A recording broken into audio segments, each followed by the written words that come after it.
And then finally, the Kansas City Chiefs. I have them taking South Carolina safety Nick Emanwari. Going defense is a smart move. How about another guy from Ohio?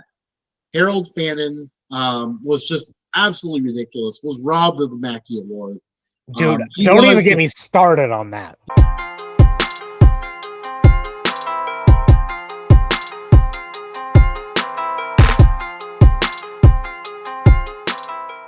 Hello, and welcome to Updog Sports Talk. My name is Matt Miller, and today we are going over our first mock draft of the year. Joining me today, and the other half of Justin. What is up? It is very cold outside, and just about no matter where you're located. So now is definitely a good time to sit inside in the warmth. Think about warmer times, like when the NFL draft will be going on. So we're doing our first edition here. This has been a very regular thing we have done on the show. Matt, you can dive into that a little bit more. This is probably my favorite thing that we do. Like we're really good at season previews, but mock drafts is probably my favorite thing just because right now nothing is set in stone. Last year it was set in stone that Caleb Williams was going to go first overall. This year it's pretty much, I would say, down to like 3 or 4 people. And really realistically down to 2 unless the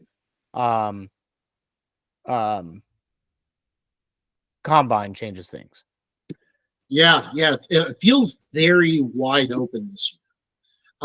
And I mean, you could still potentially see a non-quarterback go.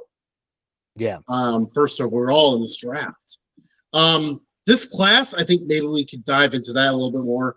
This class does not feel like it has as much elite talent. I think we saw it throughout college football this year. There's more parity, which also led to, leads to now where, there's really not, a ton of players that stick out to you like, hey, this is going to be the guy. Except for, obviously a few, Travis Hunter definitely stands alone in that class. He is a one of one. And then you look at the running back talent. This is going to be where it's really interesting because, running back is a position that's not been valued very highly. But we have some really special backs in this draft. Oh, yeah, 100%. We have one of the best draft prospects at running back that we have seen in many, many years. I'm struggling to even think of one off the top of my head that's been as good. And yeah, there's that part of the class, but then you look at like other positions like receiver is. We had a lot of hype about receiver entering the season, and it really didn't feel like any of them really set themselves apart, except for the receiver corner combination that is Travis Hunter. Everyone else didn't really stand apart too much. No. And it doesn't feel like that special receiver class. So it's going to be very interesting to monitor that one. I would say there's 3 or 4 really good receivers. And then after that, it's like they'll need some time to develop. Yeah. And like we kind of mentioned a little bit, we have 2 quarterbacks that we for sure think are going to go up there, but it's really up in the air outside of that. This is not a really special quarterback class. Like I said, there's only really 2 quarterbacks that are worthy of a first round grade. And I think, if you look at last year's class comparison, what I've been hearing so far, it feels like most people would have J.J. McCarthy, the 4th quarterback off the board last year, rated ahead of all the quarterbacks in this class. Yeah, I don't think it's lacking talent. I've been saying this for the last 2 years. I think the ceiling keeps falling on these quarterbacks, but the floor keeps rising. But it just seems like we're getting less and less top-tier quarterback talent. I think Arch Manning might be the next quarterback that's like top-tier talent. And we still got a couple years away from that. Yeah, there's some quarterbacks that look like they could be pretty special coming here in the next few years. It kind of feels like this year is that year that's kind of lacking a little bit. Yeah, like um, I've heard reports that said that Shador Sanders is not a first round grade from um scouts and GMs, but honestly, like I feel like this is the time of year where all those scouts and GMs are lying. Oh yeah, for sure. I mean, we are getting very close to lying season, and it really only gets worse. Especially once we get around the combine, that's when stuff really starts floating around. It's you'll know what's going to be right, what's going to be wrong. Oh man, I opened That's yours twice. that's going to be really a really interesting time. So, um, yeah, it's going to be this is always an interesting season to watch. We get to see a lot of the college players we enjoyed seeing go into the league now. This is what they're developing to go do. So it's kind of fun to see, look at where they fit and just kind of look at, you know, where where are they going to end up and what they're going to do in the league. Um, this is probably, I mean, for sure, this is definitely my favorite NFL activity, which, of course, part of it's because it has to do with college as well. But yeah, definitely one of our favorite topics to do throughout the years. Um, so with that, are we ready to dive in? Yes, but I'm also trying to figure out how to share two things at once without sharing the entire screen. Just because I feel like it would be distracting seeing us multiple times. Oh yeah, for sure. But No, I no one wants to see us twice. Some people, obviously now that we have Spotify available, some people are even choosing not to look at us once, which I do not um blame them. I guess I have to just bounce back and forth. I guess that's how I have to do it. All right. Well, Matt's gonna be pounding the way over here, working hard, but yeah, I think we can go ahead and dive in now. Um So yeah, Justin, do you want to share since we're on yours? Do you want to share your pick? yeah, with the number one pick, I have the Tennessee Titans going Shador Sanders. Shador definitely talent wise, he's a full package. Can hit every single throw. He's mobile enough to escape and is generally pretty accurate. The things he's going to need to work on is throwing the ball into more tight spaces. Sometimes it seems like he's hesitant to try to throw a receiver open and will take a sack instead. And of course, again, in terms of those sacks, avoiding the drive killing 20-yard sacks that he sometimes takes is going to be a huge key in the NFL. We'll probably talk about this more next week, but I was at the Alamo Bowl, saw him play, and saw a few too many of those drive destroying 20-yard sacks. So that's his biggest weakness in this game. But in the end, the Titans need a quarterback. They need a guy to build around. Can This you see that is okay? their guy. It is.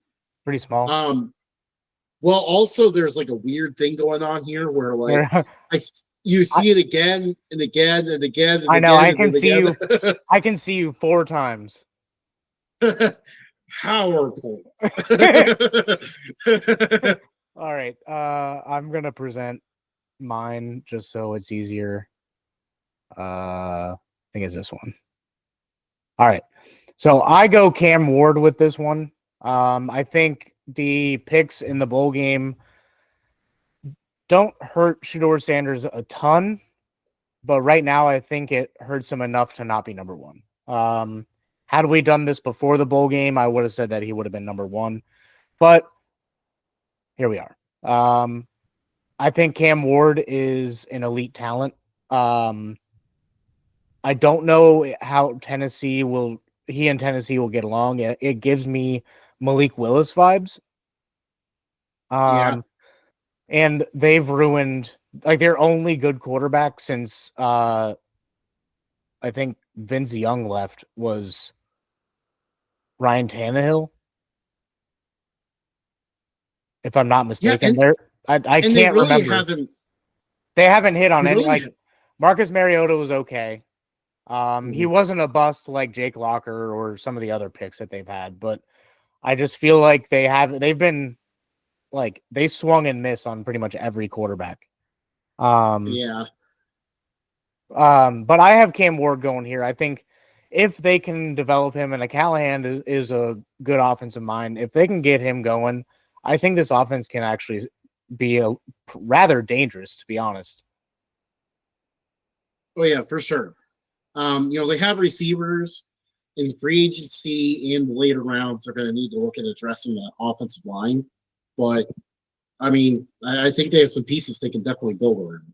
I hate comparing.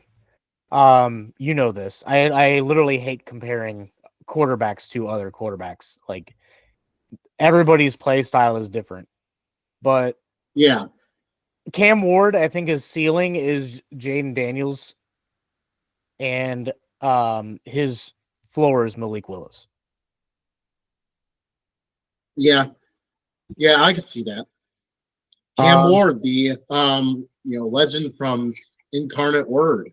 If we're you gonna look, do this snake style because yep, just so I don't have to toggle back and yeah, forth. just yeah. That way it makes it easier for flipping. But yeah, yeah. Incarnate Word's been producing a lot of quarterbacks lately. I chose the pick that I think they're gonna pick, but they're not gonna pick it at 2.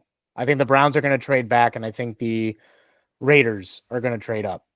Um, I think the Browns take Kelvin Banks. I think to me personally, he's the best offensive lineman in his class. Yeah, yeah. He's pretty good. Definitely a good pick for the Browns, who definitely need to address that position. I do want them to take a quarterback, but you're like even with the restructure, the Deshaun Watson is being paid way too much money just to be a backup. Yeah, but again, no, like no. I mean, like I think they're done with him, especially now as Achilles recovery is not going well. I think they're done with him, which that leads right into my pick. I think the Browns are going to try to follow the Denver Broncos blueprint for getting out of disaster quarterback contracts and making the playoffs somehow. So the Browns still have a pretty good roster. They have receivers. They Most of their offensive lines actually pretty good. Their defense can be pieced together a little bit. Some holes to fill, but nothing that they can't work with. I think a lot of their defense fall off this year was just they saw how bad Deshaun was, and they weren't putting in those extra reps anymore because what's the point when your highest paid guy is out there playing like trash. So they need to replace that. The best option is they either need to go with people have been chattering about a vet like Kirk Cousins, who would in theory be being paid by Atlanta, which makes him cheap for the Browns, or they just need to straight up go get themselves a rookie who's cheap so that they can afford to have him play and afford a decent amount of the rest of the roster. So that's what I'm going with here, Cam Ward, who could very well turn this team around. I think he's talented enough to do it.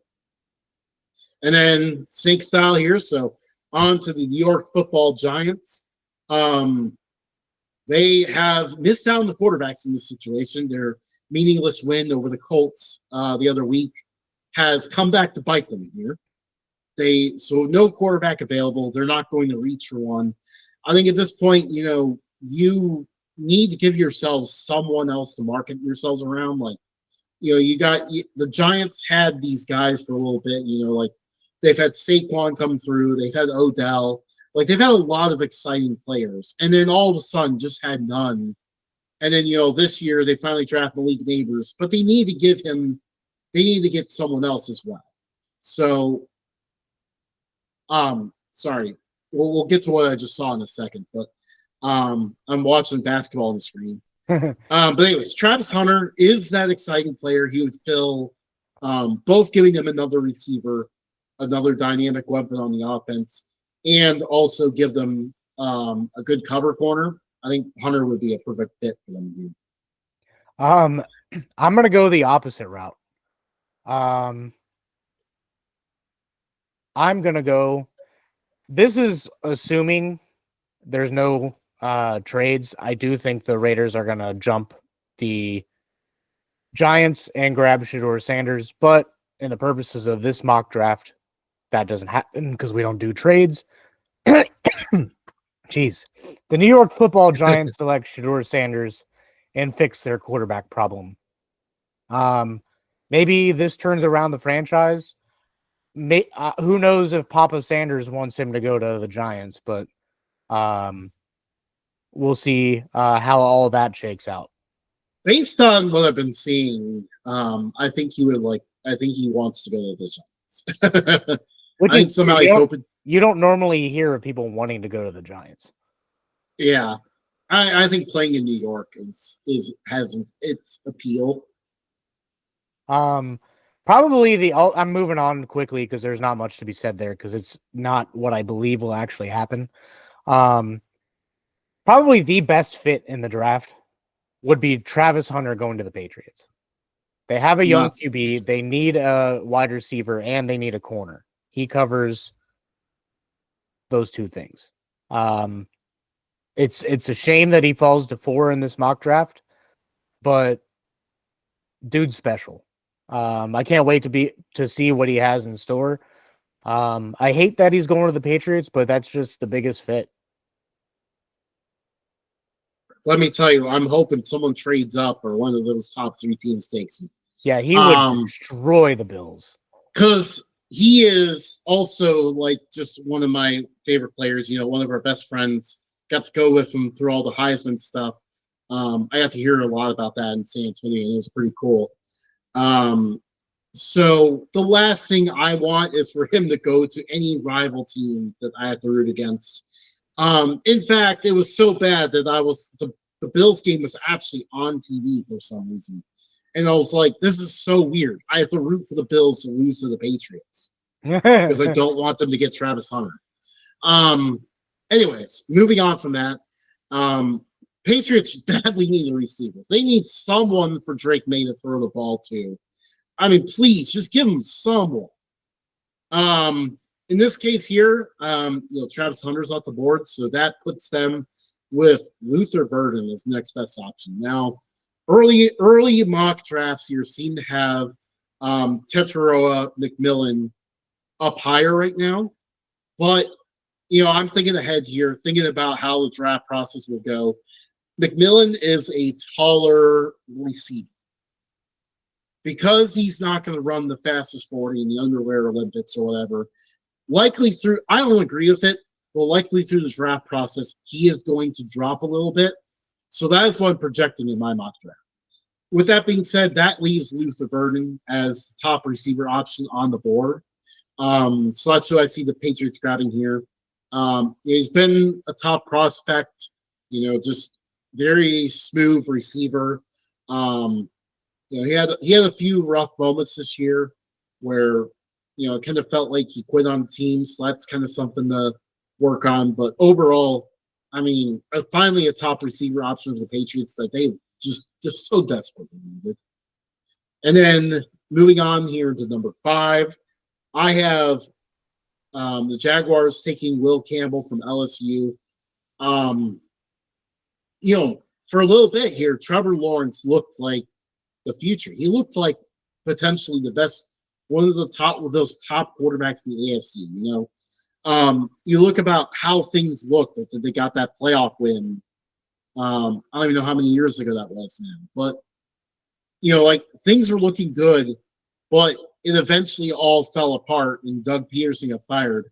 Some of the play calling probably could be blamed for that, but also what else can be blamed is that their offensive line sucks. They need to fix it. If this is the last chance. This is probably the last chance to fix things for your investment.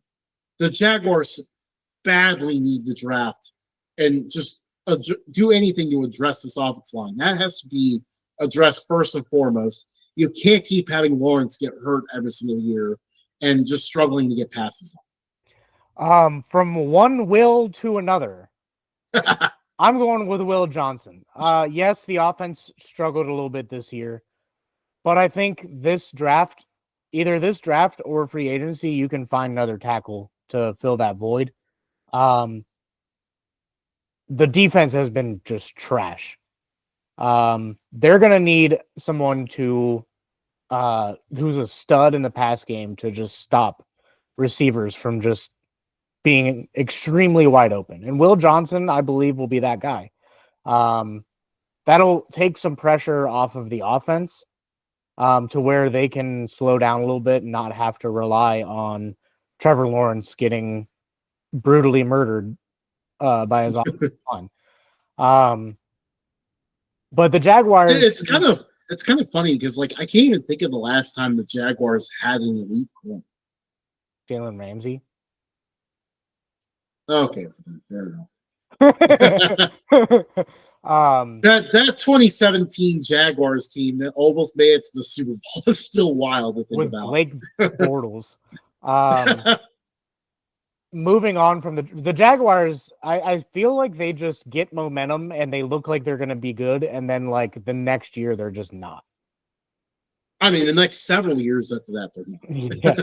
Like they just pop up and have one good year. Yeah, for real. The Raiders have a lot of holes. I believe that they're going to trade up for a quarterback because I think that's their biggest need. But in this mock draft, got to go the other direction. Got to fix the defense first. They need secondary help so bad. If I heard rumors that Max Crosby's like, "Yo, I'm done."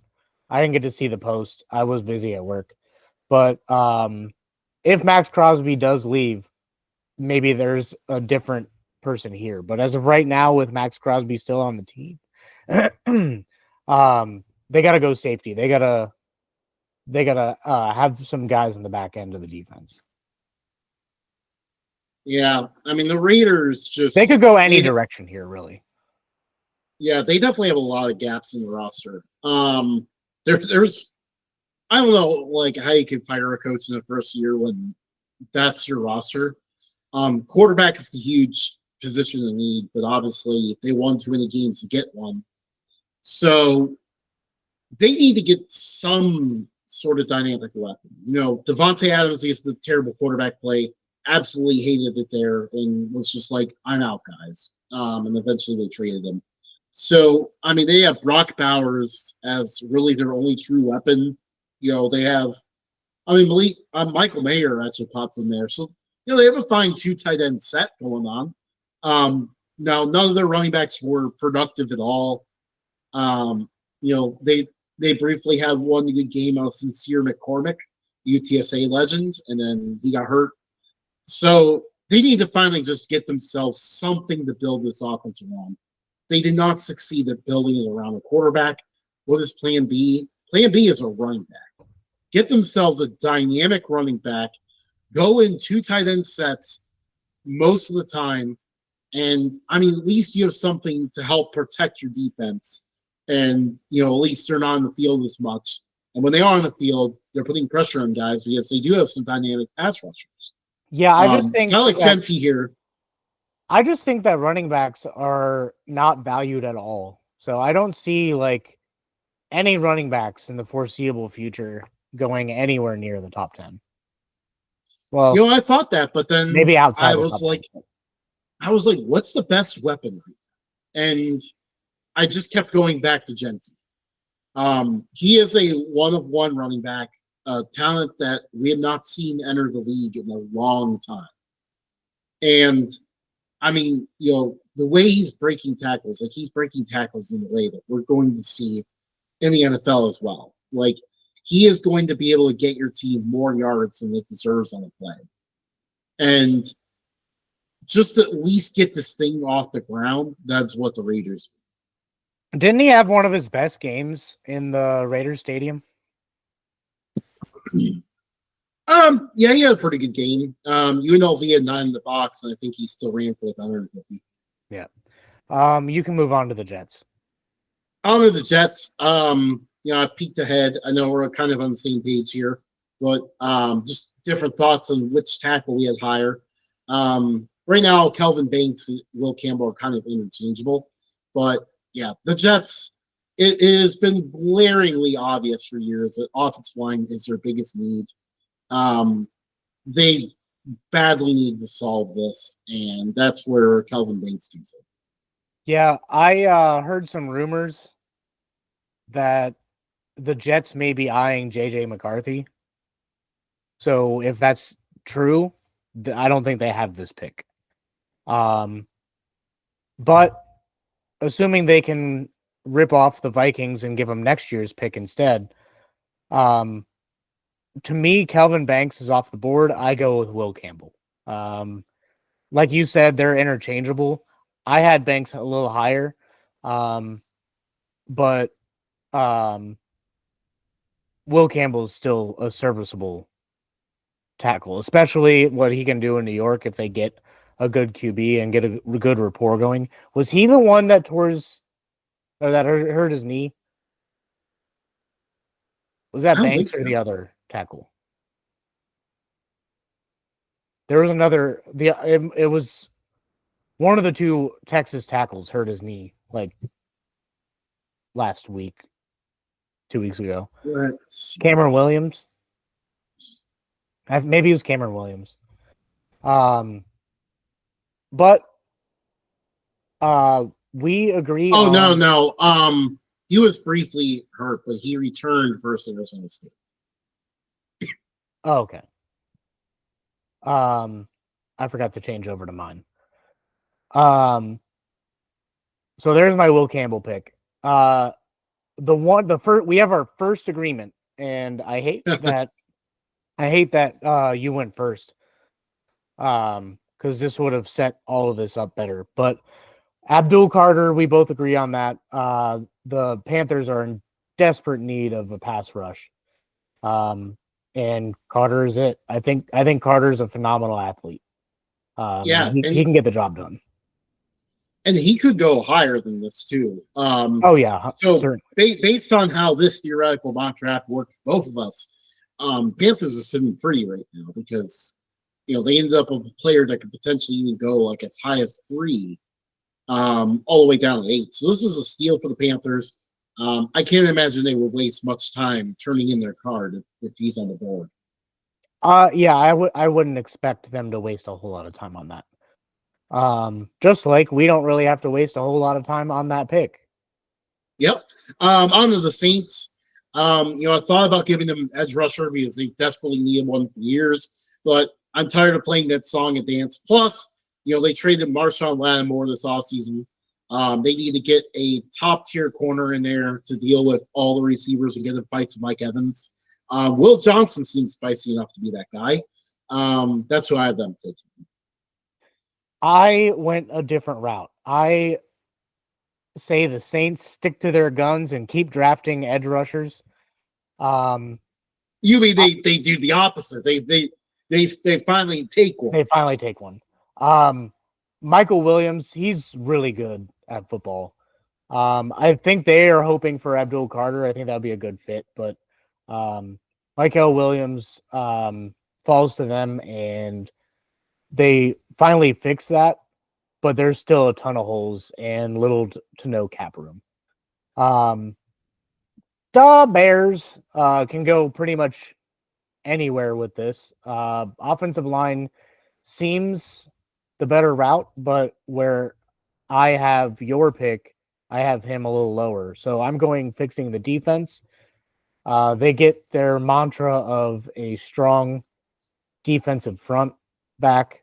They take Mason Graham, plug up some holes, fix the offense later in the draft.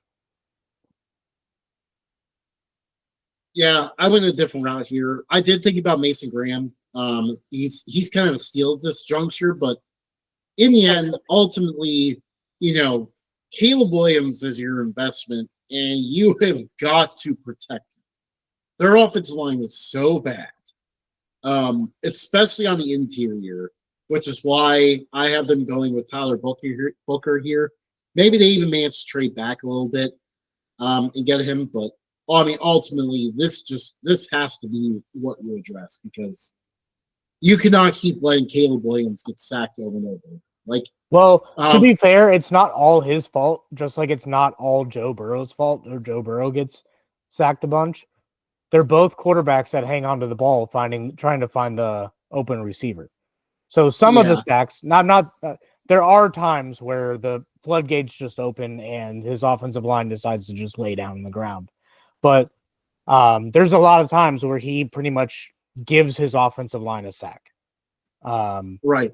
So don't get it too confused. And then the San Francisco 49ers really just, well, I mean, overall this year was just all systems failed for them, but especially on the defensive side, they didn't see as many injuries as on the offense, but yet they just kind of collapsed on defense this year. So best talent available, Mason Graham. That's the pick here. I went a different route for the San Francisco 49ers. I went with an offensive tackle. I think in order to make Debo Samuel and Brandon Ayuk and George Kittle look good, you got to give Purdy a little bit more time. You can go interior here. I think Booker is still a reach at this point. So I'm going to go Cameron Williams and address them losing Mike McGlinchey. I think that was a huge loss for them. So Cameron Williams goes here. Running back. I think the second best fit in the draft is Ashton Genty going to the Cowboys. It just seems right. It seems like the next Emmitt Smith. Yeah, if I didn't have him going to the Raiders, this is where I had him going. Um, I mean, it would fit so perfectly if he fell there. You know, grew up, you know, he went to high school in Dallas. And I mean, really, the Cowboys just need a running back so bad. Like they were so desperate. They had a decrepit Ezekiel Elliott as their starter for most of the year. They have so like Dak needs a good run game supporting him, and they have so badly failed there. But in this case here, there isn't Genty available. I don't think they're going to take another running back. I think once Genty's gone, they'll probably wait until the middle rounds to address that position. Yeah, they got So other needs. I have them getting themselves an elite cover corner. Benjamin Morrison. I think Yeah. that's where they'll go. Help boost up the secondary that has struggled. Yes, I would like to have them maybe address the run defense for once, but they never see it. In my Meanwhile, opinion, he falls a little bit because of his knee injury. Meanwhile, let's wait and see who their head coach is once Jerry's done blabbering into microphones that are way too close. Yeah, they decided that they didn't want the Bears to interview Mike McCarthy, so it points to them getting McCarthy back, but who knows? Who knows with them? Who knows? Who knows? Why Like would you like? I don't understand it. Like his quote when he was talking the other day when they asked him about it, like he just blabbered on. I was like, what is this guy even trying to say? Like he didn't even say anything that could be at all considered a like actual logical thought. What was that quote from Billy Madison? Oh, I I know don't. the end of it is we're all dumber for having years. Yeah. May God have mercy on your soul. Yes, That's that's how how we I feel felt when we after listen to hearing Jerry Jones. that. Miami Dolphins, they get a steal here. Michael Williams from Georgia. They got they really have to address defense at all levels, but in this case here, elite edge rusher available to help them get the quarterback. I go a different route. Tyreek Hill was really frustrated in his post game press conference. It seems like they may have ironed out some things, but who knows? Um, we'll see if Tyreek Hill is there. If he's not, I think they go with McMillan. I think they have Jalen Waddle. Now they get their big haul, Mike Evans style receiver, specifically for red zones. And I think he'll ball here. I think Mike McDaniels would be licking his chops to get McMillan. I've struggled to see the fit because like I've always felt like they've just wanted fast guys. And McMillan is kind of the opposite of that. Like, he's more of a bigger bodied receiver. Where the Dolphins typically try to go for like smaller, faster guys. Yeah, but you can't have a bunch of smaller, faster guys. I think McDaniels is starting to realize, hey, maybe we need an elite pass catcher, not just a guy who can fall under the ball and just run it through the defense. Yeah. And then going swiftly to the Colts, I have them taking Nick Scorton. I had him a lot higher if we did a mock draft early in the college football season, but he didn't have as good of a year as people thought he would be having. So I have him going to the Colts. They need an edge rusher so bad. They need a lot of things so bad, but I think if they can contain that defense a little bit, then they can start fixing the offense a little bit later. Yeah. I agree with that. I too am looking at defense because their defense has holes all over. Starks, the safety from Georgia, is where I end up having them go here. Someone to really be a top player in the secondary that knows how to win. I think that's really important for the Colts at this juncture. So that's where I went with that pick. And then you mentioned Scorton from Texas A&M. I have him going to the Falcons. The Falcons have needed a pass rush for probably a decade now, at least. So finally trying to address that here. Let's get them someone that can really get at the quarterbacks on the edge and help their defense improve. I'm going the same position, but Scorton's off the board for me, so I'm going to go James Pierce.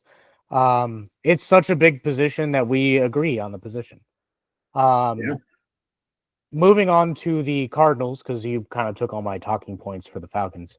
I think the Cardinals go offensive line here. They could go defense and start squaring that up a little bit, but if you look at the past couple drafts, dude, they've been nailing their picks. They gave Kyler Murray a weapon in Marvin Harrison Jr. Their defensive players have been panning out. Paris Johnson seems to be a stud. Now, this is where I would put Tyler Booker. I think they need that interior offensive lineman to kind of keep building and keep like this little train a chugging. They barely missed the playoffs, and by barely I mean probably a couple games since they were a little bit behind. But in order to get those couple games back next year, fixing the offensive line is a must. Yeah, I agree with that. I was thinking about that myself, but in my case here, a lot of the linemen that I had valued in the first round, most of them at least, all went earlier. And I saw Mike Green from Marshall sitting there, and I was like, well, the Cardinals, while their offense could stand to improve, it wasn't what held them back in the playoffs. What kept them from the playoffs was their defense struggled a lot. So I was trying to look at, I thought about guys in the secondary. But ultimately, I liked Mike Green from Marshall here. Once again, you don't have to hit the portal to go to a bigger school to get here. You can hit the first round by staying home and sticking with a coaching staff that cares about your development. That's what Mike Green did at Marshall. He made a living out of terrorizing quarterbacks all year long. It wasn't even just against teams in the Sun Belt. He gave Will Howard a tough time when they were playing Ohio State. So he's the real deal and a huge piece to the Cardinals defense. It's you. And then it's still me. I was trying to think about that for a second. The Bengals, I think we have covered many times now Most of the times we talk about the NFL, we cannot help but to talk about how bad the Bengals secondary stunk this year. They just need best player available back there to help them stop people so that the next time Joe Burrow goes off, maybe they'll actually win more games. I'm gonna go same position, but I'm gonna go Benjamin Morrison. I think one, I've been rooting for this. Two, Matt's a little biased with this one. He made Benjamin Morrison drop a little bit because that's what he wants. I also went with team needs, and then it didn't seem like there were a ton of there are a few teams that needed corners, but it seemed like there were bigger needs. Bengals desperately need an interior offensive or defensive lineman and a corner.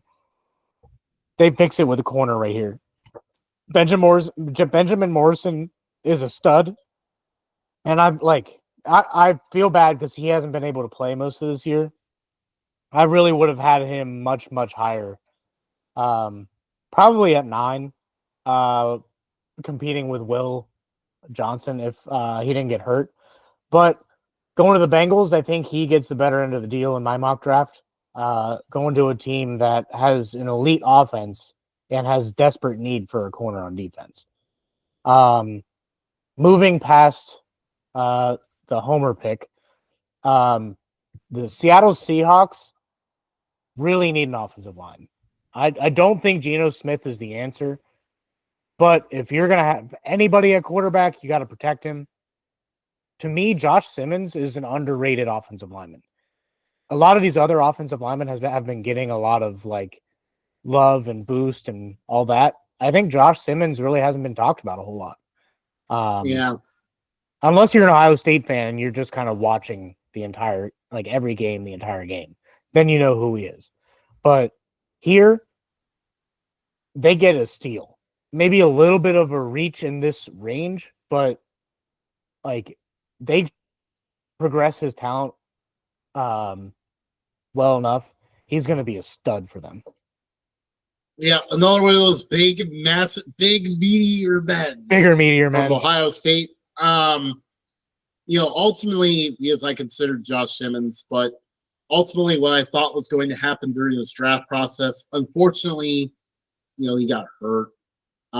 He's not going to be able to take part in a lot of the pre-draft activities. And, you mentioned underrated. He probably will be underrated entering this draft. I think, as a result of not being able to participate, he's probably going to drop further than he should. So he'll be a steal for whoever takes him. But that's not who I have going with this pick. With what I just said, there wasn't too many offensive linemen I liked on the board. And James Pierce is sitting there at this point. Seahawks have needed to address the pass rush for a while. This just fits so perfectly. I really generally thought Pierce would go higher than this, but where we ended up, he ended up down here at 18, so the Seahawks get a steal. I think I had moving Jared on to the Verse. Texans. I think I had Jared Verse mocked to the Seahawks last year. So that's actually really not a bad pick with James Pierce. Yeah. I think we both did at one point. But Texans, the main thing that's going to end up haunting them this season and taking them out of the playoffs, why the Chargers are favored over them, is because, their offense looked so good entering the year. All the receivers, they brought Joe Mixon in to run the ball, and it just has not taken off because the offensive line has not been strong. They have a defense that's decent. They can get by. Ultimately, whether they're going to make a Super Bowl run while Stroud is in a rookie contract or not is fixing the line. It was just way too bad this year for them to be able to accomplish anything. So this is the number one position they must address, and that's what I got from them. I disagree with you. I think the biggest need is linebacker. Jalen Walker is on the board. I think they got to go with defense here. Their corners are stepping up big. they have an okay pass rush, but I think they desperately need a Georgia linebacker. For years, the Eagles have been hogging them all. This year, a Georgia defensive player goes somewhere else and goes to the Texans. They could go into your offensive line. I think that's a bigger need, but they have a top 5 left tackle. And I think they can address offensive tackle, like right tackle, in the next few rounds. So I got to go linebacker here. Jalen Walker's a supreme talent. Moving on to a pick that we both agree on. Second one of the draft. And down at number 20. Yeah. Is it Shavon Revel? I think so. I did not look up. I did not get to look up pronunciations before this draft. Shavon Revel. Trying to cover all. But this is our homework before we do our official mock draft. The reason why we agree is because it's their biggest need. They did make the playoffs, so they're good enough, but I think that they can take another step further if they have somebody that can cover the Lions receivers. And when you see East Carolina, you don't think first round talent, but this guy's got it. Yeah, he's really good. Once again, I mean, you don't have to, transfer, hit the portal or anything like that to go here. And he's been getting first round talk, despite the fact that his senior year did not go as planned. He tore his ACL. But I think most likely he's going to be able to participate at least in some of the draft stuff. But yeah, he is a stud for the Pirates. And I think he would definitely help address the secondary. Moving on to the Broncos. To Bucks. I know, that'd be so perfect. It's so perfect. The Pirates to the Bucks. Yeah, and they have a pirate ship right in the stadium. So, I mean, perfect fit. Now all we need for them to do is to bring back their old 1990s CGI videos. Yeah. So the Broncos, outside Cortland Sutton, they don't really have much to throw to. So that's a huge position of need here. Either going Emeka Buka here, help fill that. He's a very, very good route runner. Very talented. Very polished at this point, being in college for 4 years. So yeah, I think he'll be able to step in right away and hit the ground running. Because the Broncos have already made the playoffs next year.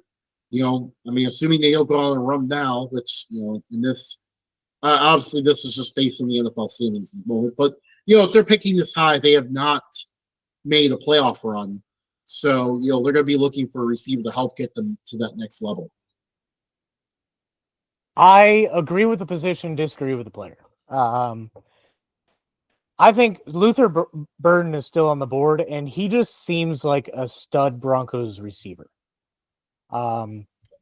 It just feels like Luther Burden is a guy's name that you would hear 50 years from now, and some old guy is going to be like, "Hey, you remember Luther Burden for the Broncos?" It just seems like a good fit. My third good fit of the mock draft. I think Sean Payton will not waste any time with this pick. The Steelers have many needs on offense. That you could see that down the stretch. They just ran out of gas. I think they pull an Artie Smith, and I think they got a plan for Cam Hayward, potentially either leaving this year or in a couple years.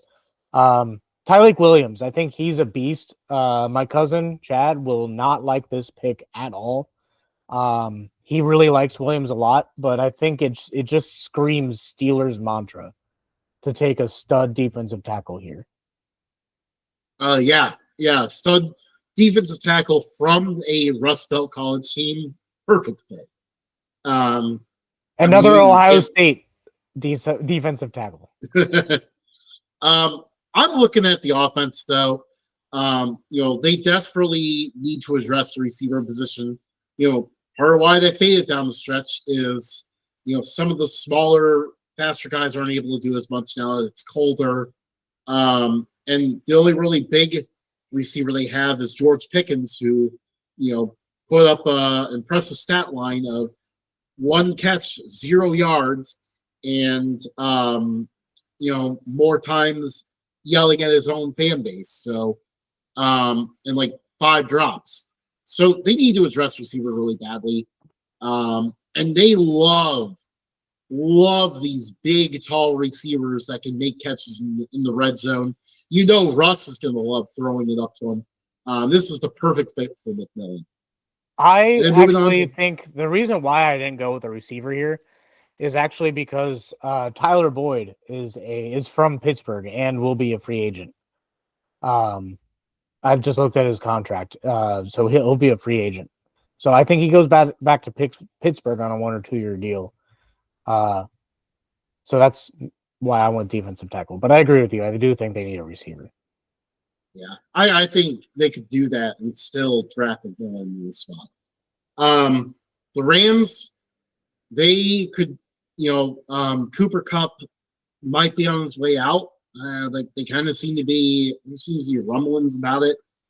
So if he is, the Rams need to figure out another good intermediate weapon that can be a nice safety net for Stafford.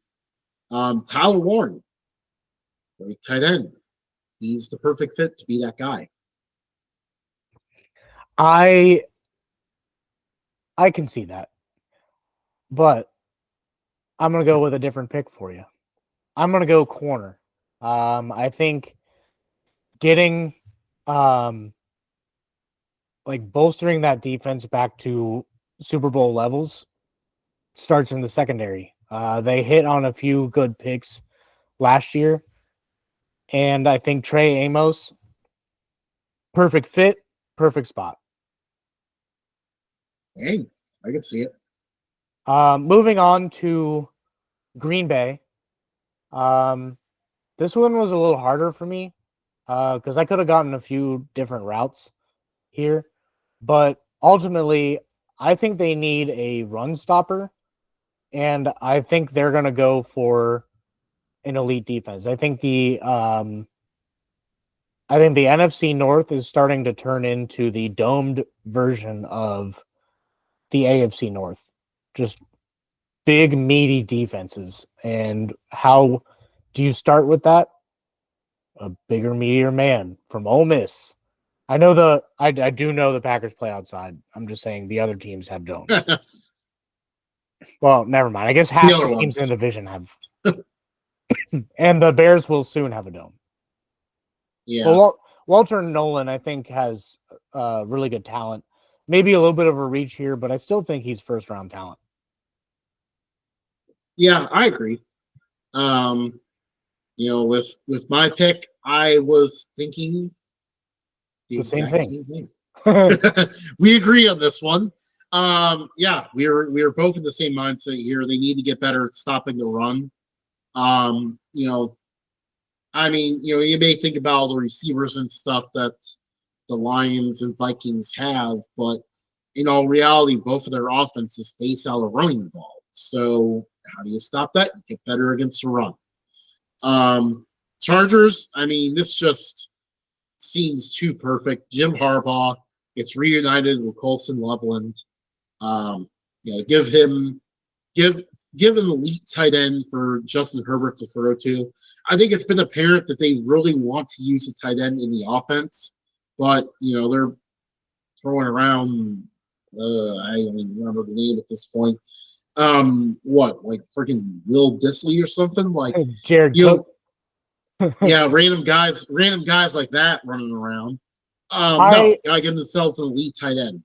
I completely agree with you, but in my mock draft, Tyler Warren is still on the board, and it's hard to ignore Tyler Warren still being there. And the Chargers, one of the Chargers' biggest issues is red zone. they can't seem to get it going. Justin Herbert throws a decent amount of red zone picks. What better way to stop that than getting a big, meaty tight end that can just catch the ball anywhere on the field, and he does it really well in the red zone. However, moving on to my next pick, I guess that was my fourth perfect fit. My fifth perfect fit is the Washington Commanders adding yet another Ohio State receiver, Emeka Ibuka. I haven't looked at Curtis Samuel's contract. I think it's done after this season. If I'm You have not looked at Curtis Samuel's contract. He is with the Buffalo Bills. Is he? Okay. Well, I have not looked at Curtis Samuel's contract. And either way, they traded their receiver. What was his name? Didn't they trade him to the Eagles? Dotson. Yeah, Dotson. Yeah. They traded Dotson, which kind of was a boneheaded move, but I think they need another guy opposite Terry McLaurin, and Ibuka will get it done. Yeah, I definitely like that fit. I feel like that's a good one. But in the end, their offenses looked awesome. I think they'll look around, in the middle rounds to, getting another receiver in there.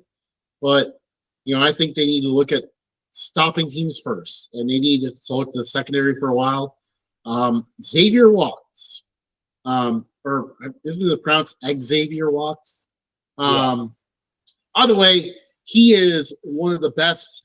The best. One of the best. The best. He is incredible. He would definitely help fix the secondary real quick. Just a perfect fit for the Commanders to continue to work towards taking steps towards, being a Super Bowl contender. They have a stud rookie quarterback under a rookie contract. This is the time where, we can be talking about Commanders in the Super Bowl here soon, and maybe even bring back the name Wild Hogs. Baltimore Ravens, we're staying in the what is it? I think it's called the DMV is what they call the that Baltimore, Washington, D.C. part of the area. Yeah. Staying in the same area here. Georgia linebacker with the Baltimore Ravens. I mean, that just sounds like a perfect fit. The Ravens defense has not been at its usual level this year. That's probably why Lamar's stats are a little bit better because, their defense has made less stops. I'm just remembering the Ravens lost to the Raiders earlier this year. How the world did that happen? But yeah, they need to address the defense, and Walker could be that perfect leader.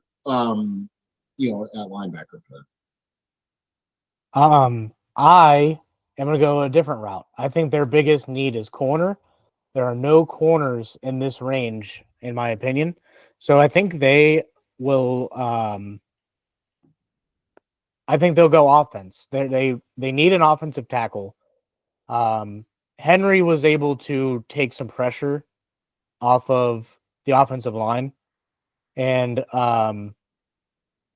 but adding an offensive tackle would just make this an elite offense. They got things rolling right now. Adding a stud offensive tackle. I'm not even trying to say his name. I don't know how to say it. The Arizona offensive tackle.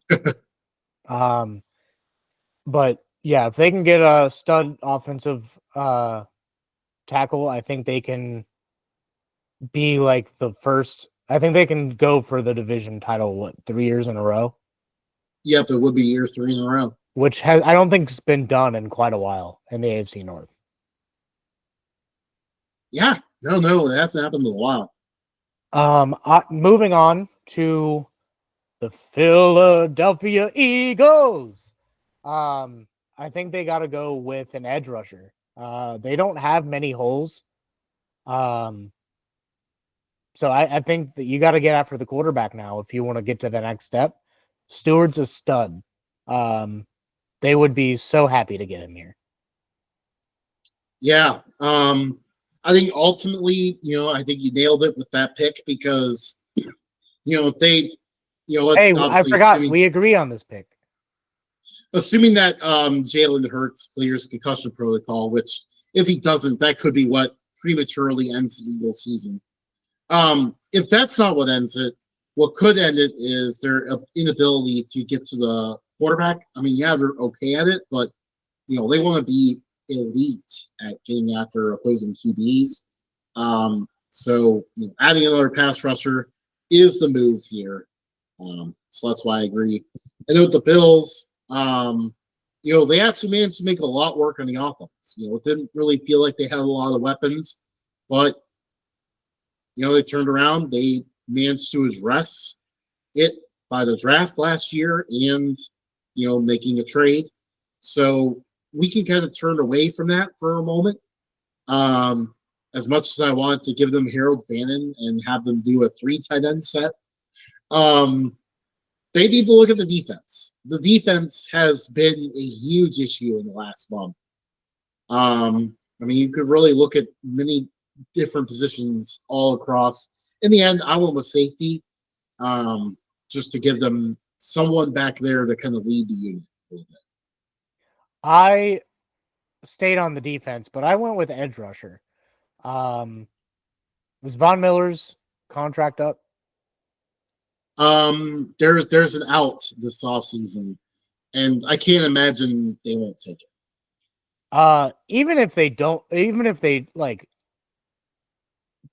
keep Von Miller or get rid of him, I think they need an edge rusher to cycle in.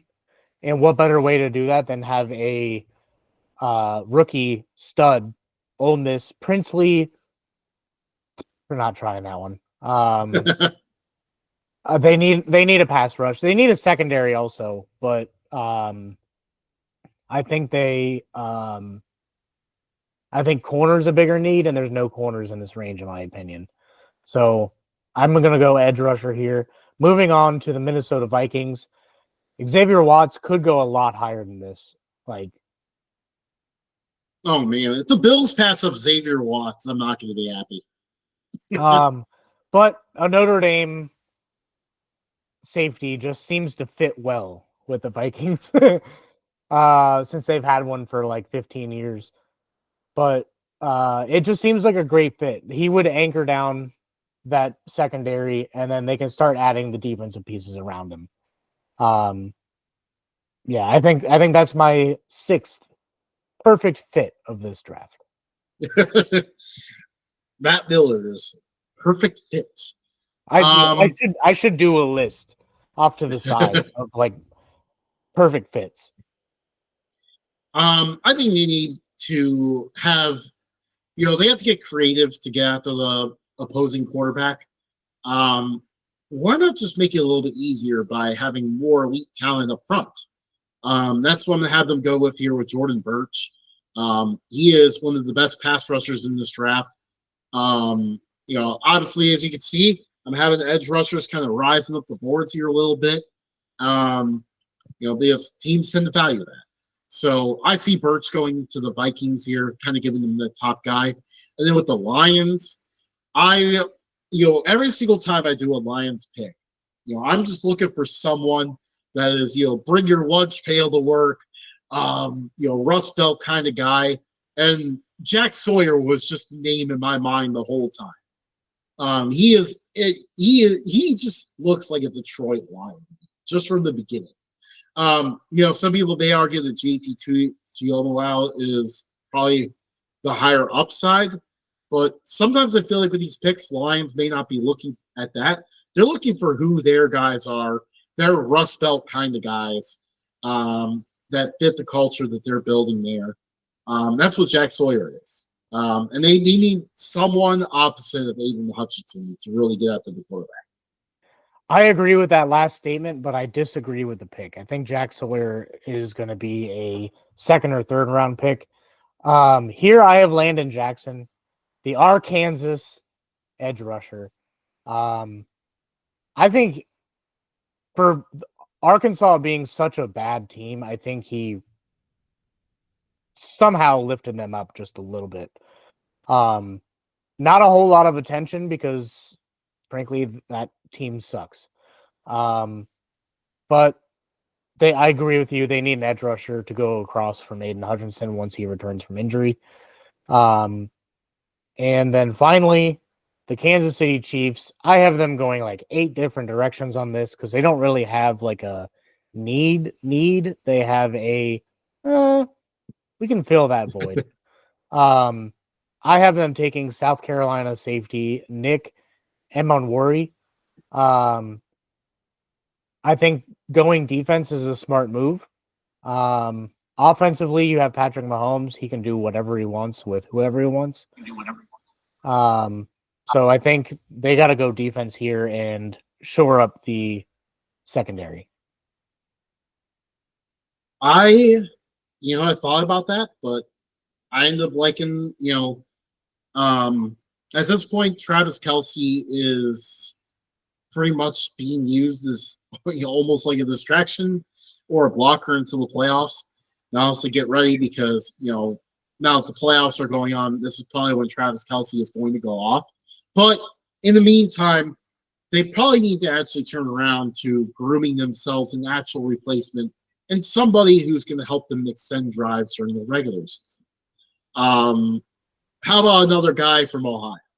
Harold Fannin was just absolutely ridiculous, was robbed of the Mackey Award. Dude, don't even get me started on that. He was the best tight end in college football this year. As a Bills fan, I'm probably not rooting for this to happen, but man, he would be a perfect fit for the Chiefs. That would be a really good fit. But I've been hearing a lot of draft grades going with him in the second round. So we'll see how the combine shakes out. Maybe he'll go number 1 overall for missing out on the Mackey Award. So that is our mock draft in January. A lot more to come. We'll do these monthly. There's no need to do it any more frequently than that until we get a little closer to the draft. But yeah, we'll catch back up on our mock drafts after the Super Bowl, most likely, just so we can solidify all the positions. Got to go with what the Pro Football Network put as their list. Yeah, I said Pro Football Network, not Pro Football Focus. But yeah, that's the show. Yeah. Thanks for joining us, everybody. Anything you want to add? You want to tell us about your experience? We'll save that for next show. Okay. That's a little cliffhanger.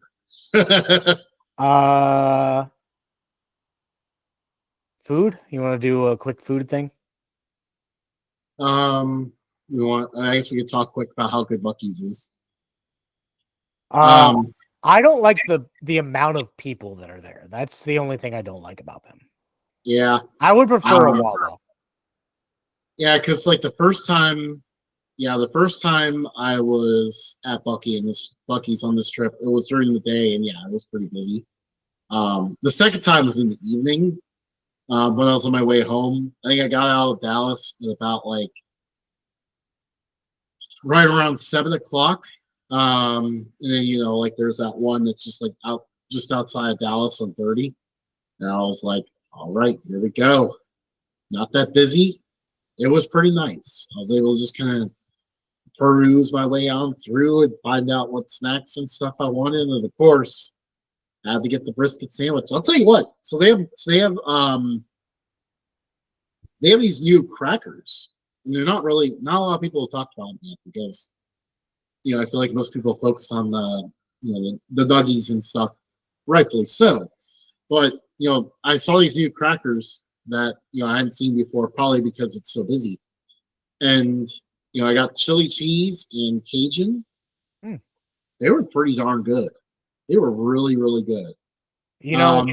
I got the brisket sandwich there the last time, and I loved it. I went with the bagged beef jerky just because the line for like the fresh beef jerky was just absurd, and I had been driving all day, so I didn't really want to like wait in another line to get more stuff. So I was like, I'll just get the bag stuff. But next time. Yeah.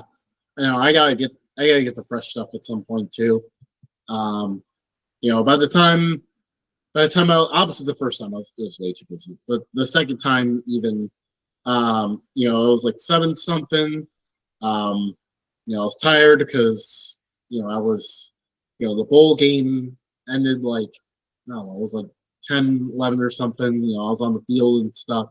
Well, the post came, and then you get done with all that, and then it was actually time to hang out with my friend down there. So that went to like late, and then so like basically like I had like maybe like 5 hours of sleep. So I was gonna stay in Texarkana, and I was like, okay, I'm trying to get there by 10 so I could just pass out, go to sleep, and then wake up at like 8 and finish off the drive. So I was a little too focused on the finish line there. Didn't get to get the fresh jerky either. But I'll tell you what, though, those crackers are pretty good. I don't think there's been enough said about them. Hmm. I'll have to try them next time. So I'm more of a Wawa Sheets kind of guy, but the bathrooms disappoint me. If I'm trying to find a specific bathroom, like I have to have a clean bath. I'm weird like that. I love Loves or yeah, Pilot or Flying J. They have like those truck stops know how to do bathrooms. oh yeah, Bucky's has a good bathroom also, but when it comes to overall experience, I'm probably gonna go Wawa or Sheets just because I feel like they have like a better assortment, whereas like Bucky's has like the elite Texas style food. yeah. And it's that brisket that does it for me. I'll tell you what. I'm excited to experience Wawa. Well, I mean, one of them is going to eventually open near me, but before that, when I go to Myrtle Beach this April, I'll get to experience it then as well. Yeah, dude. They have like, have you been to Sheets? I've been to Sheets a couple times. It's been a little bit since I've been. It works similar to that, but I Yeah. feel like the ordering for Wawa is better. But if I went to one in New Jersey, and Jersey does it weird, they don't do bags or anything. So we had a bunch of stuff, and they were like, "Okay." So yeah. All right. That's the show. Yeah. You can follow us on every social media platform at Updogs, every major social media platform at Updog Sports Talk. I'm going to try to get this thing out by the weekend. Not a terrible rush on the mock draft. It's not really time sensitive right now. Right. But I'm still going to try to get it out for the weekend so it's not on my plate of things to do. I didn't put out our last episode for Spotify and Apple Podcasts and YouTube Music and Podbean and whatever else we're on. iHeartRadio. I think last time I said I was going to try to do Amazon Music. I haven't done that yet, but wherever you listen to our podcast, we do have a couple episodes out there. So if you want to catch up on what we had to talk about, go there. You'll find this episode on there. And if you're currently listening to that, that means you're in the future. So welcome to the past. So we'll catch you guys later. See you, everybody.